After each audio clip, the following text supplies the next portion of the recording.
नमस्कार, स्वागत आप सभी का देश के सबसे भरोसेमंद न्यूज चैनल पर। जी हां, आप देख रहे हैं डीडी न्यूज। आपके साथ मैं हूं मुकुल शर्मा। न्यूज पंच में लगातार आपको हम बताते हैं, सिर्फ खबर नहीं बल्कि उस खबर की करते हैं पूरी पड़ताल, तथ्य और आंकड़ों के साथ, और ग्राउंड जीरो पर मौजूद अपनी टीम से भी लेते हैं हम लेटेस्ट अपडेट। लेकिन आज न्यूज पंच में किन खबरों पर रहेगी हमारी नजर, आइए सबसे पहले डालते हैं उन पर नजर। न्यूज पंच में पहले बात करेंगे आज आधार को लेकर। जी हां, अभी तक आपने कई बार शायद इसका फोटोकॉपी जो है उसको कई जगह दिया होगा वेरिफिकेशन के लिए, लेकिन अब ये बंद होने जा रहा है। इसके बारे में आपको विस्तार से जानकारी हम देंगे, आखिर क्या है ये पूरा मामला। और इसके साथ साथ आज बात करेंगे किस तरीके से इंडिगो जो है उसकी डेडलाइन को लेकर, आखिर कब तक इंडिगो जो है सही से उड़ान भरता हुआ नजर आएगा। लोग जो हैं परेशान हैं, लेकिन अब क्या ये उड़ान जो है आखिर कब सही से सुचारू रूप से हो पाएगी, और साथ साथ बात होगी आखिर कब तक, अगर बात की जाए रूस और यूक्रेन की, यानी शांति भी और हमला साथ साथ, ये आखिर कब तक चलेगा। लगातार संघर्ष विराम की बात कही जा रही थी, लेकिन एक और संघर्ष यहाँ होता हुआ नजर आ रहा है। इसके बारे में भी आपके साथ और जानकारी हम साझा करेंगे, क्या ताज़ा स्थिति बनी हुई है। लेकिन सबसे पहले बात करते हैं हमारी आज की पहली खबर। आपको बता दें, आपने कई बार वेरिफिकेशन या एड्रेस प्रूफ के तौर पर आधार कार्ड की जो फोटोकॉपी है वो अलग अलग जगह पर दी होगी, और कई बार ये भी सोचा होगा कि कोई इसका गलत इस्तेमाल ना कर ले, कोई इसका दुरुपयोग ना कर ले, और कहीं अगर दुरुपयोग हुआ तो आप फंस भी सकते हैं। और इसके ज़रिए हमारी कहीं ना कहीं अगर देखा जाए प्राइवेसी जुड़ी होती है, इस वजह से हम डरते भी हैं। और आज जब तकनीक पर हमारी निर्भरता बढ़ती जा रही है, एआई की हम बात कर रहे हैं, ऐसे में ज़रूरी है कि कैसे हमारी जो महत्वपूर्ण जानकारी है वो सुरक्षित रह सकती है। और इसी के लिए अब आपको बता दें, यूआईडीएआई एक नया नियम लागू करने जा रहा है। क्या है वो नया नियम, आइए अब आपको विस्तार से हम बताते हैं आखिर कैसे इसके ज़रिए आपको, और हम कह सकते हैं कि जो आपका डर था वो कम हो जाएगा आधार को लेकर, क्योंकि इसके लिए वेरिफिकेशन की बात की जाती है, सत्यापन की बात की जाती है, अब इस पर रोक लगने जा रही है। खासतौर से अगर बात की जाए यूआईडीएआई की, जहाँ पे सीधे तौर पर ये बताया गया कि अब फोटोकॉपी जमा करना जो है वो बंद होगा, यानी वो फोटोकॉपी जो आप देते थे आधार की, उसको अब बंद कर दिया जाएगा। पेपर बेस्ड वेरिफिकेशन जो है वो कानून के खिलाफ है। तमाम बातें जो हैं अब सामने आई हैं, और साथ ही साथ एक नया नियम जो है वो लागू किया जाएगा। यूआईडीएआई इस नया नियम को लागू करेगा, जिसके चलते अब आपको इसकी ज़ेरॉक्स जो है फोटोकॉपी नहीं देनी पड़ेगी, और संस्थाओं का जो पंजीकरण है वो अनिवार्य इसके तहत होगा। साथ ही आपको बता दें, क्यूआर कोड या ऐप बेस्ड डिजिटल सत्यापन की सुविधा दी जाएगी। हम अक्सर देखते हैं किस तरीके से अब लगातार डिजिटल सुविधाएं बढ़ रही हैं, और ऐप टू ऐप वेरिफिकेशन की जो सुविधा है वो मिलेगी, यानी अब आपको कागज़ की कॉपी जो है वो नहीं देनी होगी। साथ ही 18 महीनों में आपको बता दें पूरी तरीके से लागू हो जाएगा, चालू होगा। और अब कहीं ना कहीं ये फोटोकॉपी जो दी जाती थी अलग अलग जगहों पर वेरिफिकेशन के लिए, ये फोटोकॉपी बंद होगी। पेपर बेस्ड वेरिफिकेशन को जो है वो कानून के खिलाफ बताया गया है, और इसी के चलते एक नया नियम जो है वो शुरू हो जाएगा। यूआईडीएआई जो है नया नियम वो लाएगा, जिसके चलते अब आपको इसकी फोटोकॉपी जो है वो जमा नहीं करानी होगी। अलग अलग उद्देश्य के लिए जब दी जाती थी, और इसके लिए ज़रूरी है कि तमाम जो संस्थाएं हैं उनका पंजीकरण हो, और उसके बाद वो क्यूआर कोड के ज़रिए या ऐप बेस्ड जो है वो आपका वेरिफिकेशन सत्यापन जो है वो कर सकें। एक महत्वपूर्ण प्रूफ के रूप में इसको देखा जाता था, लेकिन अब देखिए कैसे डिजिटल तौर पर ये एक सुविधा यहाँ मिलने जा रही है, जो कि लगभग 18 महीने में पूरी तरीके से चालू हो जाएगी। लेकिन ये एक बड़ी सुविधा, क्योंकि अक्सर हम सोचते थे कि जो ज़ेरॉक्स कॉपी हम दे रहे हैं, जो फोटो कॉपी हम दे रहे हैं, इसका कोई मिसयूज़ ना करे, इसको कोई दुरुपयोग ना करे। तो उसी के चलते अब हम देख सकते हैं कि कैसे जो पेपर बेस्ड वेरिफिकेशन है वो बंद होगा। नया नियम की आवश्यकता आखिर क्यों पड़ी, ये भी अपने आप में एक सवाल है। तो आखिर क्यों आवश्यकता पड़ी, ये आपको हम खास तौर से बता देते हैं। दरअसल आधार के दुरुपयोग पर इससे लगाम लगेगी। आप देख सकते हैं, क्योंकि जो एक डर लगातार बना रहता था उस पर अब यहाँ अंकुश लगेगा, और कस्टमर का जो डेटा है वो दुरुपयोग होने से रुकेगा, वो पूरी तरीके से सुरक्षित रह सकेगा। साथ ही पर्सनल डेटा जो है वो प्रोटेक्ट होगा, क्योंकि आधार के ज़रिए हमारे तमाम जो जानकारी है वो जुड़ी रहती है। इसके साथ ही ऑनलाइन सत्यापन को बढ़ावा दिया जाएगा डिजिटल तौर पर, जिस तरीके से क्यूआर बेस्ड होगा, और साथ ही साथ ऐप टू ऐप जो है अब यूज़र्स की आसानी जो है वो बढ़ेगी, यानी कैसे यूज़र फ्रेंडली ये होने जा रहा है। टेक्निकल तौर पर अगर देखा जाए, टेक्निक जो है वो और बढ़ती नज़र आएगी, और महत्वपूर्ण यही कि आधार का जो दुरुपयोग है उस पर यहाँ लगाम लगती हुई नज़र आएगी, अंकुश लगता हुआ नज़र आएगा। और उसी वजह से ये जो आवश्यकता है यहाँ पड़ रही थी, और अब जो अभी तक का समय दिया गया है, करीब 18 महीने पूरी तरीके से लगेंगे जब ये व्यवस्था हम देख पाएंगे, क्योंकि ये बेहद ज़रूरी। लगातार जो लोग परेशान रहते थे, और अक्सर हम देखते भी थे, एक ही आधार कार्ड अगर किसी का है, उसी नंबर पर कई बार जो फर्जी सिम है वो भी हम देखते थे, या एड्रेस प्रूफ के तौर पर दिया जाता था। लेकिन अब वो सारी व्यवस्था की अगर बात की जाए तो कहीं ना कहीं काफ़ी हद तक वो अब बंद हो जाएगी, और पेपरलेस अगर तरीका देखा जाए तो ये काफ़ी महत्वपूर्ण, क्योंकि इसके ज़रिए आधुनिक तकनीक का इस्तेमाल होगा। डिजिटल तौर पर हम देखेंगे किस तरीके से जो बढ़ावा है वो मिलता हुआ नज़र आएगा। फिलहाल इस बारे में और जानकारी जो है हम लेंगे, हमारे साथ हमारे संवाददाता अरुण शर्मा जुड़ चुके हैं। अरुण, जानना चाहेंगे आपसे कितना महत्वपूर्ण जिस तरीके से लगातार अब एक महत्वपूर्ण कदम जो है यूआईडीएआई उठाने यहाँ जा रही है। देखिए, यूआईडीएआई लगातार अब इंफ्रास्ट्रक्चर, जो टेक्नोलॉजिकल इंफ्रास्ट्रक्चर है उसे अपग्रेड कर रहा है। जहाँ तक आधार सिक्योरिटी की बात आती है तो ये कोई पहला अपग्रेड नहीं है जो कि यूआईडीएआई इस साल दे रहा है, और मल्टीपल अपग्रेड्स हमने देखे हैं यूआईडीएआई की तरफ से कि आधार को कैसे सिक्योरिटी के लिहाज से बेहतर किया जा सके। अब ग्रेजुअली फोकस इस बात पर है कि अभी क्या होता है कि जो आपका आधार होता है उसके ऊपर आपकी तमाम डिटेल्स लिखी हुई होती हैं, जिसमें आपका नाम, एड्रेस, डेट ऑफ बर्थ सब होता है। ग्रेजुअली यूआईडीएआई इस बात पर भी फोकस कर रहा है कि कैसे आपके आधार कार्ड के ऊपर सिर्फ एक क्यूआर कोड हो और दूसरा आपकी फोटोकॉपी हो, इसमें और कोई डिटेल्स ना हो।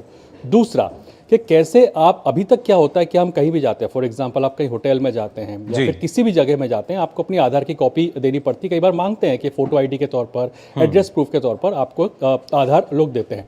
लेकिन अब यूआईडीएआई इस बात पर फोकस कर रहा है कि आप किसी भी डॉक्यूमेंट, आधार को एज ए डॉक्यूमेंट कहीं ना दें ताकि कोई भी उसको स्टोर ना कर सके। तो उसका तरीका क्या होगा कि आपको फिजिकल कॉपी देने की जरूरत ही नहीं पड़ेगी, क्योंकि आधार को इस तरह का बनाया जाएगा कि उसमें जो क्यूआर कोड होगा, तो कोई भी संस्थान, फॉर एग्जाम्पल आप किसी होटल में चेक इन करते हैं तो उसके पास एक क्यूआर कोड स्कैनर होगा, जिसमें वो आपके आधार के क्यूआर कोड को स्कैन करेगा, तो जिसमें आपकी डिटेल्स लिखी हुई आ जाएंगी। अगेन यहाँ पर भी वो आपके आधार कार्ड को स्टोर नहीं कर सकेगा, वो सिर्फ वेरीफाई कर सकेगा।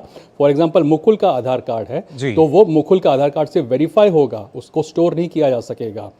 तीसरी बात, आपको कई सारी वेबसाइट्स के ऊपर भी अपने आधार की कॉपी अपलोड करनी होती होगी। आपने देखा होगा कि आपने कोई वेबसाइट पे अपलोड किया, कहीं चेक इन कर रहे हैं, कोई भी XYZ जगह है, वहाँ पे आपको अपने आधार की कॉपी को अपलोड करने को कहते थे, तो अब वो भी आप अपलोड करने की जरूरत नहीं पड़ेगी। ग्रेजुअली अब फोकस है कि वो जो वेबसाइट है या फिर कोई ऐप है, वो ऐप भी एक तरह से क्यूआर कोड बेस स्कैन कर पाएगी, और जिससे कि आपका आधार कार्ड वेरीफाई हो जाएगा। और ये जरूरी इसलिए भी है बिकॉज 2024 के अंदर मुकुल हमने देखा कि साइबर फ्रॉड से जुड़ी घटनाएं काफी बढ़ गई थी। $3 बिलियन का नुकसान देशवासियों को हुआ था, यानी कि लगभग 24,000 करोड़ रुपए का नुकसान हुआ था, बिकॉज साइबर फ्रॉडस्टर्स दुनिया भर से इन्हीं तरह के लूपहोल्स को ढूंढते हैं, जो कि सिम बेस्ड लूपहोल्स होते हैं, आधार बेस्ड लूपहोल्स होते हैं, जिसमें उनको कोई भी 2 या 3 जानकारी मिल जाती है तो बड़े आसानी से सेंध लगा सकते हैं। तो इसलिए यूआईडीएआई का फोकस है कि कैसे जो डिटेल्स है उसको कोई स्टोर ना कर सके, और दूसरी बात उसको केवल वेरीफाई कर सके, and last but not the least उसको और सिक्योरिटी के लिहाज से अपग्रेड किया जा सके। बिल्कुल, और साथ ही साथ जिस तरीके से जो हमारा डिजिटल इंफ्रास्ट्रक्चर है, कैसे उसको और हम सुरक्षित यहाँ बनाने की कवायद जो है वो भी हमें देखने को मिलेगी, क्योंकि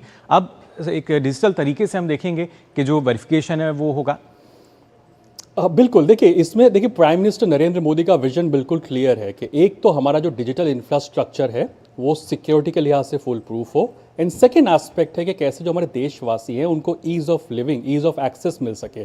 अब आधार की अगर हम बात की जाए तो अभी देखिए कुछ जो अपग्रेड्स उन्होंने किए हैं उसको एक बार वापस से हाईलाइट कर देते हैं। पहला ये किया है कि अब आप घर बैठे ही अपने मोबाइल नंबर को अपग्रेड या फिर अपडेट कर सकते हैं। पहले आपको हर चीज़ के लिए आधार केंद्र के सेंटर में जाना पड़ता था, वहाँ पे आप लाइन में लगते थे और उसको अपडेट करवाते थे। लेकिन अब ग्रेजुअली कुछ फीचर्स को यूआईडीएआई रोल आउट करे, उसमें कि अभी ये हो चुका है कि आप घर बैठे बैठे ही मोबाइल नंबर को अपडेट कर सकते हैं। दूसरा पॉइंट ये है कि अब जो फीचर्स जो नए आने जा रहे हैं कुछ ही समय के अंदर, कि अपना डेट ऑफ बर्थ हो गया, एड्रेस हो गया, नाम भी हो गया, सपोज आपका नाम है अगर उसमें कुछ आपको चेंजेस करने हैं तो वो भी अब आप ग्रेजुअली धीरे धीरे अपने घर में बैठे बैठे ही ऐप के माध्यम से कर सकेंगे।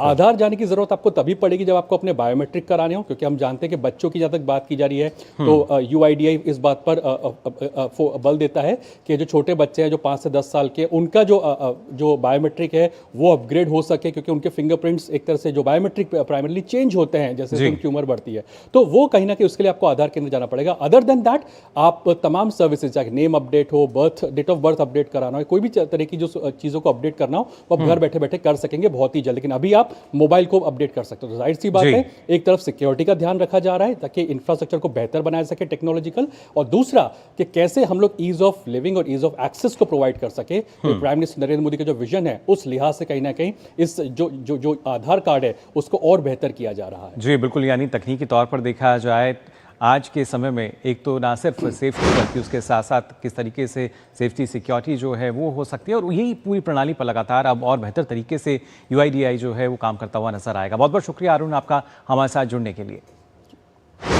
तो ये तो बात हुई किस तरीके से यहाँ पे आपने जाना कि आधार जो है उसमें किस तरह का जो बदलाव है वो आप कर सकते हैं, तमाम सुविधाएं जो दी जा रही हैं, और उसके साथ ही अब फोटोकॉपी की आवश्यकता आपको नहीं होगी। और भी खबरें उनसे भी रूबरू कराएंगे, लेकिन रुक रहे हैं एक छोटे से ब्रेक के लिए। सर, इतनी बढ़िया प्राइस पे कार खरीदना एक मास्टर स्ट्रोक है सर। सर, बिना झंझट के मुझे कार लोन कौन देगा? सर, सचिन? अरे सचिन सर मुझे लोन क्यों देंगे? सर मैं नहीं, बैंक ऑफ बड़ौदा देगा आपको digital car loan, extended repayment period और क्विक अप्रूवल भी मिलेगा। बैंक ऑफ बड़ौदा से कार लोन लेना भी एक मास्टर स्ट्रोक है। जब धरती चीर कर निकलता है लोहे का पत्थर और मिलता है मोंगिया के जोश से, फिर तपता है, पिघलता है और बनता है फौलाद। अब होता है सरिया सारी खूबियों के साथ। मोंगिया स्टील, मजबूत देश का मजबूत सरिया। पता है, लोग अक्सर मुझसे पूछते हैं कॉल सेंटर का स्टेडी जॉब क्यों छोड़ा? I wanted more out of life. बस मैंने अपना स्टार्टअप शुरू किया। जानना चाहोगे कैसे? Then start up your own business as an LIC agent. यहाँ सब कुछ है, great products, zero investment, leading organization and unlimited opportunities. तो क्या आप तैयार हैं? LIC एजेंट बनो, अब बड़ा सोचो।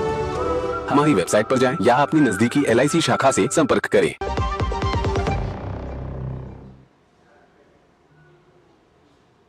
तो ब्रेक के बाद आप सभी का एक बार फिर स्वागत न्यूज़ पंच में। आइए आगे बढ़ते हैं, बात करते हैं हमारी अगली खबर की, और ये जो खबर है ये है खासतौर से इंडिगो संकट को लेकर। जी हाँ, इंडिगो संकट की अगर बात तक की जाए, क्योंकि यहाँ पर अब DGCA ने इंडिगो को आज शाम 6 बजे तक का जो शो कॉज नोटिस है उसका जवाब दाखिल करने को कहा है। इसके बाद किसी भी स्थिति में जवाब देने के लिए कोई एक्सटेंशन नहीं दिया जाएगा। साथ ही ये चेतावनी भी दी गई है कि अगर बढ़ी हुई समय सीमा के अंदर पूरा और विस्तृत जवाब नहीं दिया गया तो रेगुलेटर या नियामक जो है उपलब्ध रिकॉर्ड के आधार पर एक तरफा कार्रवाई करेगा।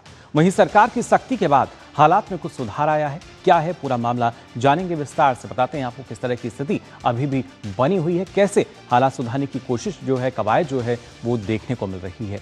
लेकिन अगर बात की जाए अलग अलग रूट्स की, तो क्या स्थिति सामान्य हो पाई है या नहीं, वो आपको पहले हम बता देते हैं। ग्राफिक के माध्यम से आपको बताने की कोशिश करते हैं किस तरीके से हालात जो हैं कुछ बदलते हुए नजर आ रहे हैं। आपको बता दें, अब फ्लाइट ऑपरेशन को सामान्य करने में जो सरकार है जुटी हुई है, और उसके साथ साथ एयरलाइंस जो हैं वो लगातार इसमें मदद कर रही हैं। हवाई मुसाफिरों की परेशानी लेकिन अभी भी बरकरार है, लोग जो हैं अभी भी परेशान हो रहे हैं, और इसके साथ साथ अब सामान वापसी के इंतज़ार में जो मुसाफिर हैं वो घंटों इंतज़ार उनको करना पड़ रहा है। और इसके साथ ही अगर बात की जाए, क्योंकि लगेज के लिए एयरपोर्ट पर जो कतारें हैं वो लंबी लंबी लगती हुई नज़र आ रही हैं। अब से 2 दिन पहले हम देख रहे थे किस तरीके से टिकट काउंटर पर होती थी, लेकिन लगेज के लिए भी वही स्थिति है। और इंडिगो को आज शाम 6 बजे तक की जो डेडलाइन है वो सरकार की तरफ से यहाँ मिली, और ये भी कहा गया है कि ये डेडलाइन अब बढ़ने वाली नहीं है। कंपनी को हर हालत में आज जो जवाब है वो देना होगा, विस्तृत रूप से जवाब देना होगा, जानकारी देनी होगी कि आखिर ये स्थिति क्यों आई, और आज शाम तक जवाब न देने पर एक तरफा जो कार्रवाई है वो की जाएगी। आपको बता दें, कंपनी ने अब तक करीब 610 करोड़ का जो रिफंड है वो यहाँ पर जारी कर दिया है जो तमाम यात्री थे उनके लिए। साथ ही दिल्ली एयरपोर्ट की एडवाइजरी जो है वो भी जारी हुई है कि जो यात्री करने जा रहे हैं उनको किस तरह की और जानकारी रखनी चाहिए। इंडिगो की उड़ानों का जो शेड्यूल है वो आज भी प्रभावित हुआ है। कई ऐसे डेस्टिनेशन थे जहां पे फ़्लाइट नहीं चल रही हैं। फ़्लाइट स्टेटस चेक करके ही आप घर से निकलें जो हवाई यात्रा करने जा रहे हैं। इसके लिए दिल्ली एयरपोर्ट से एडवाइजरी जो है वो जारी की गई है और यात्रियों की मदद के लिए ऑन ग्राउंड जो टीमें हैं वो भी जुटी हुई हैं। तो ये तो बात हुई कि किस तरीके से जो हालात है सुधर रहे हैं, लेकिन अगर बात की जाए जब हम डेडलाइन की स्थिति की बात कर रहे हैं, क्या ये पूरी तरीके से देखिए यहाँ पर जो जानकारी अब तक आई है, इंडिगो को शाम तक की आज मोहलत मिली है। हालांकि पहले हमने देखा था 24 घंटे की मोहलत दी गई थी, लेकिन उसको बढ़ाया गया। डीजीसीए ने इंडिगो को 24 घंटे का जो एक्सटेंशन है वो दिया। पहले कल की समय सीमा थी, लेकिन आज शाम 6 बजे ये जो एक्सटेंशन की भी सीमा खत्म हो जाएगी। इंडिगो के अकाउंटेबल मैनेजर और सीईओ ने ये अनुरोध किया था कि उनको और समय चाहिए और उसी वजह से आज शाम तक का समय उनको दिया गया था, लेकिन आज शाम तक जवाब न देने पर कठोर कार्रवाई जो है, सख्त कार्रवाई जो है वो की जाएगी।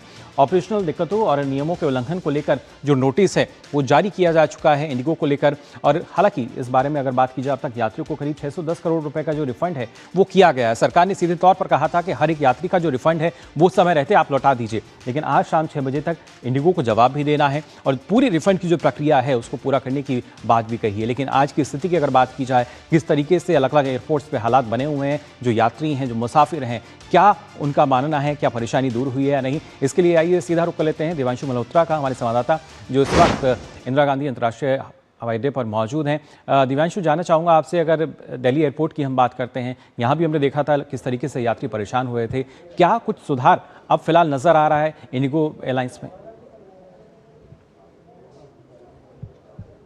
देखिए, बिल्कुल आपको बताना चाहूँगा कि अभी भी देश भर में जो इंडिगो की कैंसिलेशन है वो लगातार जारी है फ़्लाइट्स का। दिल्ली एयरपोर्ट की बात करें तो यहाँ आज की डेट में करीब 134 ऐसी फ़्लाइट हैं जो कि कैंसिल हैं, जिसमें से 75 ऐसी फ़्लाइट हैं जो कि दिल्ली से उनको रवाना होना था और करीब 59 ऐसी फ़्लाइट है जिनको दिल्ली आना था। तो 134 फ़्लाइट्स जो हैं सिर्फ दिल्ली हम कह सकते हैं जो कनेक्ट करती हैं वो कैंसिल हैं। इसके अलावा जो तमाम बड़े एयरपोर्ट है, चाहे वो बेंगलोर हो, त्रिवेंद्रम हो या फिर कोलकाता हो, वहां पर भी बड़ी संख्या में जो फ्लाइट्स हैं वो कैंसिल हैं। उम्मीद कर रहे हैं कि जो इंडिगो है वो आने वाले दिनों में इसको अपने ऑपरेशन को जो है वो नॉर्मलाइज करेगा। लेकिन इससे पहले मैं आपको तस्वीरें दिखाना चाहूँगा। ये दिल्ली का टर्मिनल 1 एयरपोर्ट है। सामने आप इंडिगो का काउंटर देख रहे हैं। यहाँ पर अलग अलग काउंटर हैं अलग अलग फ्लाइट कंपनीज के, लेकिन सबसे ज़्यादा भीड़ आपको इंडिगो के ही काउंटर पर देखने को मिलेगी, क्योंकि कई ऐसे लोग हैं जो कि चाहते हैं अपना घर जाना, लेकिन इंडिगो उनको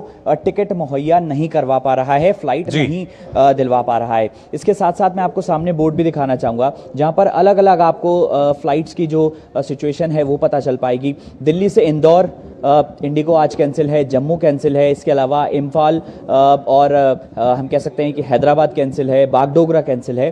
तो 134 फ्लाइट जो कि दिल्ली को कनेक्ट करती हैं, इसमें दिल्ली से रवाना होने वाली और दिल्ली आने वाली ये दोनों फ्लाइट शामिल हैं। कुछ यात्री हमारे साथ बातचीत करने के लिए हैं। सर, अपना नाम बताइए और ये बताइए आपको जाना कहाँ है और क्या आपकी फ्लाइट कैंसिल हो गई है? सर, मेरा नाम नरसिंह करवा है। मैं सुबह विजयवाड़ा की मेरी 11:45 की फ़्लाइट थी, वो कैंसिल हो चुकी है।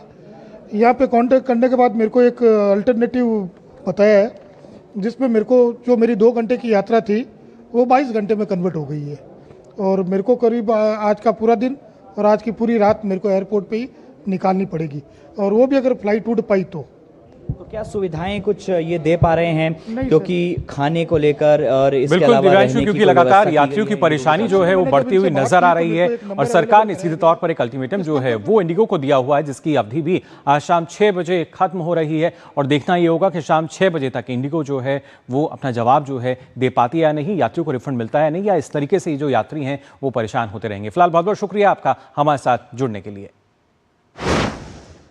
तो ये तो बात हुई किस तरीके से इंडिगो की, लेकिन एक और खबर जिसने लगातार हमने देख रहे हैं कि जब वैश्विक स्तर की बात करते हैं तो लगातार सुर्खियों में है, और वजह यही है क्योंकि रूस यूक्रेन के बीच शांति बनी रही। इसके लिए न जाने कितनी ही बैठकें हुई, कितनी मुलाकात हुई, लेकिन इस संघर्ष को रुकवाने के लिए भी अब एक संघर्ष चलता हुआ नजर आ रहा है। रूस यूक्रेन के बीच ट्रंप लगातार शांति प्रस्ताव को लागू करवाने में लगे हुए हैं। रूस की बात करें तो वो प्रस्ताव को स्वीकार करने के लिए तैयार भी है, जबकि यूक्रेन शांति की बात तो करता है लेकिन खासतौर से इस शांति प्रस्ताव पर अपनी जो स्थिति है उसको साफ करता हुआ नजर नहीं आ रहा और उसी वजह से लगातार फिर वही स्थिति सामने आती है। आरोप प्रत्यारोप जो हैं वो नजर आते हैं। लेकिन यहाँ पर अमेरिकी राष्ट्रपति ट्रंप जो हैं वो लगातार कोशिश कर रहे हैं कि कैसे जो बेहतर मध्यस्थता है वो हो सकती है, कैसे जो दोनों देश हैं वो शांति प्रस्ताव पर अपनी सहमति जता सकते हैं। और खासतौर से रूसी राष्ट्रपति पुतिन की हम बात करें, उन्होंने सहमति जताई है, लेकिन यूक्रेन के राष्ट्रपति ज़ेलेंस्की की अगर बात की जाए तो अभी स्थिति उनकी साफ नहीं है। लेकिन लगातार शांति की बात भी वो करते हैं और इसके साथ साथ उनका मानना ये भी है कि जो रूस है वो जानबूझकर यूक्रेन के ऐसे जगहों पर लगातार हमले कर रहा है जो कि कहीं ना कहीं महत्वपूर्ण जगह हैं, महत्वपूर्ण स्थल हैं। ऊर्जा क्षेत्र की बात की जाए, अलग अलग जगहों की बात की जाए, और उसी वजह से लगातार एक बार फिर से जो हमले हैं वो यहाँ होते हुए नज़र आ रहे हैं। लेकिन ऐसे में अगर बात की जाए, क्या फिलहाल जो शांति है, शांति वार्ता हुई थी, लेकिन ये शांति कब तक कायम रहेगी ये आपको बता देते हैं, क्योंकि शांति वार्ता के बाद भी जो हमले हैं वो लगातार हो रहे हैं। और ऐसे में अगर बात की जाए, रूस यूक्रेन के बीच जो संघर्ष है वो लगातार चलता हुआ नज़र आ रहा है। खासतौर से अगर बात करें, रूस के ड्रोन और मिसाइल हमले जो हैं वो लगातार जारी हैं। यूक्रेन की तरफ से लगातार ये बात कही जा रही है। और इसके साथ साथ अलग अलग शहरों की अगर हम बात करें, चर्निहिव, क्रेमनिचक शहर में जो भारी नुकसान है वो दर्ज किया गया है। और इसके साथ साथ जो अलग अलग क्षेत्रों को जब देखते हैं तो बिजली संयंत्र और जहां ऊर्जा ढांचे पर है वहां मुख्य हमला किया गया है। ये लगातार यूक्रेन जो है उसने इस तरह के आरोप लगाए हैं। वहीं रूस की तरफ से आपको बता दें, कब्जे में खार्किव के 2 और जो गाँव हैं वो आ चुके हैं। ये खासतौर से बयानबाजी जो लगातार होती हुई नजर आती है। हमले भी चल रहे हैं और यूक्रेन का रूसी हमले निष्क्रिय करने का जो दावा है वो भी किया गया है। तो ऐसे में ना सिर्फ शांति नजर आती है बल्कि जो हमले हैं लगातार वो भी हो रहे हैं। और आखिर कब तक ये जो संघर्ष है वो चलता रहेगा। लेकिन इस बीच अगर बात करते हैं यूक्रेन की, तो यूक्रेन राष्ट्रपति ज़ेलेंस्की की तरफ से क्या कुछ बयान जो है वो अब सामने आया है वो आपको बता दें। दरअसल यहाँ पे ज़ेलेंस्की का जो बयान सामने आया, उनका कहना है कि जानबूझकर ऊर्जा ठिकानों पर रूस जो है वो हमले कर रहा है, यानी उसको निशाना बना रहा है। साथ ही यूक्रेन की जनता को परेशान कर रहा है रूस, ये कहना है ज़ेलेंस्की का। और वहीं दूसरी तरफ वो कहते हैं कि शांति के लिए प्रयास करता रहेगा यूक्रेन, यानी वो शांति के लिए प्रयास कर रहे हैं। लेकिन अभी शांति प्रस्ताव से स्थिति साफ नहीं है। और उनका कहना है कि यूएस प्रतिनिधियों के साथ जो मुलाकात हुई है उसके बाद उम्मीद की जा रही है कि जो शांति है वो हो सकती है। यूएस से बातचीत रचनात्मक लेकिन आसान नहीं रही, ये भी कहा यहाँ पर ज़ेलेंस्की ने। और उसके साथ साथ संघर्ष रोकने पर नहीं हुआ कोई समझौता, ये स्थिति उन्होंने साफ कर दी। शांति की लगातार बात कर रहे हैं। लेकिन वहीं दूसरी तरफ आपको बता दें, आज फ्रांस के जो राष्ट्रपति हैं इमैनुअल मैक्रोन, उनसे भी यहाँ ज़ेलेंस्की जो है मुलाकात करेंगे। लगातार हमने देखा था किस तरीके से जो मुलाकातों का दौर है वो निकलता हुआ आया है। लेकिन वहीं एक तरफ तो यूक्रेनी राष्ट्रपति, इसके साथ ही अगर हम बात करते हैं अमेरिकी राष्ट्रपति ट्रंप की, उन्होंने किस तरीके से कह सकते हैं कि लताड़ लगाते हुए नजर आए हैं। क्या कुछ उन्होंने कहा है, दरअसल यहाँ पर आपको बता दें, ट्रंप ने यूक्रेन शांति वार्ता पर चिंता जताई है क्योंकि लगातार वो प्रयास कर रहे हैं इसके लिए। साथ ही यूक्रेनी राष्ट्रपति ज़ेलेंस्की को आड़े हाथों लेते हुए नजर आए हैं। जिस तरीके से अपना बयान उन्होंने यहाँ पर दिया है, क्या कुछ कहा है ये आपको बता दें। उन्होंने कहा है कि ज़ेलेंस्की ने शांति प्रस्ताव गंभीरता से नहीं लिया, ये कहना है यहाँ पर ट्रंप का। साथ ही यूक्रेन नहीं चाहता कि युद्ध खत्म हो। और इसके साथ साथ यहाँ पर उन्होंने कहा कि किस तरीके से ज़ेलेंस्की जो कि लगातार शांति की बात करते थे लेकिन शांति के पक्षधर वो नहीं हैं। यहाँ पर आप अंदाज़ा लगा सकते हैं क्योंकि लगातार अब यूक्रेन की अगर बात की जाए, क्योंकि रूस प्रस्ताव को स्वीकार करने के लिए तैयार है लेकिन यूक्रेन जो है वो स्थिति साफ नहीं कर रहा और वो अपनी स्थिति को साफ नहीं करना चाहते हैं। इस पर और हम जानकारी लेंगे, हमारे संवाददाता अखिलेश सुमन जो हैं फिलहाल हमारे साथ जुड़ चुके हैं। अखिलेश, जानना चाहेंगे आपसे, शांति की बात भी होती है, दूसरी तरफ हमले भी हो रहे हैं और इस संघर्ष को रोकने के लिए अब लग रहा है कि और संघर्ष जो है वो करना पड़ रहा है खुद ट्रंप को भी। देखिए, निश्चित तौर पे काफी ऐसी स्थिति में पहुंच गया है, सीधे सीधे ट्रंप और जेलेंस्की के बीच टकराहट शुरू हो गई है। ट्रंप ने न सिर्फ यह कहा कि जेलेंस्की गंभीरता से नहीं ले रहे हैं, बल्कि ट्रंप ने यह भी कहा है कि जेलेंस्की ने उस शांति प्रस्ताव को पढ़ा ही नहीं, जो अपडेटेड शांति प्रस्ताव ट्रंप ने भेजा है जेलेंस्की को। तो निश्चित तौर पे एक बहुत बड़ा आरोप है जेलेंस्की के ऊपर। जेलेंस्की जिनका देश जो है वो युद्ध से मरमाहत है पिछले 4 सालों से, और अगर उस पर ट्रंप ये आरोप लगा रहे हैं कि उन्होंने शांति प्रस्ताव पढ़ा ही नहीं, तो यह एक गंभीर बात है। दूसरी बात ये ट्रंप ने कही है कि यूक्रेन के लोग चाहते हैं, यूक्रेन को जो नेगोशिएटर्स अभी गए थे फ्लोरिडा में, उनकी अमेरिकी अधिकारियों से बातचीत हुई 1 तारीख को, 1 दिसंबर को और फिर 4 और 5 दिसंबर को। उसके आधार पे ट्रंप का कहना है कि नेगोशिएटर्स इस पक्ष में है कि युद्ध रुके, लेकिन जेलेंस्की इस पक्ष में नहीं है। आज जेलेंस्की जो है वो लंदन में ब्रिटिश प्रधानमंत्री से मिलेंगे, उसके अलावा वो जर्मन चांसलर और फ्रेंच राष्ट्रपति इमैनुअल मैक्रोन से भी मिलेंगे। तो यह एक कह सकते हैं कि एक बहुत ही टर्निंग पॉइंट साबित होगा आज कि किस तरीके से जेलेंस्की को ये जो यूरोपीय जो राष्ट्राध्यक्ष है वो किस तरीके से जेलेंस्की के साथ बात करते हैं। इधर जो है कि ब्रिटेन के विदेश मंत्री जाने वाले हैं, वो जाएंगे मार्को रूबियो से बात करने अमेरिका में।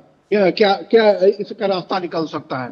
तो पुतिन जो अभी आए थे दिल्ली, तो आपने देखा होगा कि उनका बॉडी लैंग्वेज किसी भी तरीके से नहीं लग रहा था कि 4 साल से वो युद्ध में है। तो उनके अंदर एक निश्चिंतता है, वो समझ रहे हैं कि ट्रंप जो है वो एक तरीके से जो प्रस्ताव दे रहे हैं वो रूस के खिलाफ नहीं। रूस चाहता है कि ट्रंप आगे बढ़े। जो पूरी बयानात हुए दिल्ली में, या तो जो क्रेमलिन के प्रवक्ता ने वर्चुअल मीटिंग की, ब्रीफिंग की हम लोगों को, या फिर पुतिन ने खुद जो कुछ भी बोला, उससे लग रहा था कि वो चाहते हैं कि आगे बढ़े। ट्रंप का प्रस्ताव है उसके आधार पे। अब जेलेंस्की के कोर्ट में बॉल है कि जेलेंस्की किस तरीके से इसे आगे बढ़ाएंगे, क्योंकि निश्चित तौर पर पुतिन के पास जो आक्रामक क्षमता है वो यूक्रेन की आक्रामक क्षमता से काफी अधिक है। और सभी लोगों का मानना है कि इस समय जेलेंस्की बिल्कुल अखिलेश, और ये देखना होगा कि आप, क्योंकि ट्रंप जो हैं वो भी यहाँ लताड़ते हुए नजर आ रहे हैं, इसका क्या असर होता है, जो दबाव बनता है, क्या उससे वाकई शांति स्थापित हो पाती है या नहीं। फिलहाल बहुत बहुत शुक्रिया अखिलेश आपका हमारे साथ जुड़ने के लिए। तो जाना आपने अलग अलग खबरों पर किस तरीके से विस्तार से हमारे जो संवाददाता हैं उन्होंने भी जानकारी दी। फिलहाल के लिए न्यूज़ पंच में बस इतना ही, लेकिन देश और दुनिया की तमाम खबरों के लिए आप देखते रहिए DD न्यूज़।